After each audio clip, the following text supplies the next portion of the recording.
Hi friends, ఈరోజు మనం చూడబోయే వీడియోలో శ్రీకృష్ణుడి చేతితో ఉండే సుదర్శన చక్రం గురించి ఏ ఏ గ్రంథాలలో ఏ విధంగా చెప్పబడింది అనే విషయాల గురించి తెలుసుకుందాం. ఈ చక్ర యుద్ధం శ్రీకృష్ణుడి చూపుడు వేలుపై ఉంటుంది. ఈ చక్రం స్థిరంగా ఉండదు, ఎప్పుడు తిరుగుతూ ఉంటుంది.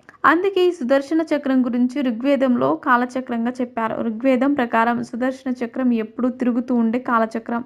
అలాగే శ్రీ మహావిష్ణువు ఈ కాలచక్రాన్ని శత్రువులను సంహరించడానికి చక్ర ఆయుధంగా ఉపయోగించేవారు. అంతేకాకుండా ఈ కాలచక్రాన్ని ముందుకు మరియు వెనుకకు జరపగలిగే శక్తి ఒక విష్ణుమూర్తికే ఉంది. అందుకే మహాభారత సమయంలో అర్జునుడికి గీత ఉపదేశం చేయడానికి ఈ సుదర్శన చక్రం తోటే శ్రీకృష్ణుడు కాలాన్ని ఆపేవాడు. ఆ తర్వాత అర్జునుడికి భగవద్గీతను ఉపదేశించిన తర్వాత తిరిగి మళ్ళీ కాలాన్ని కదిలించాడు.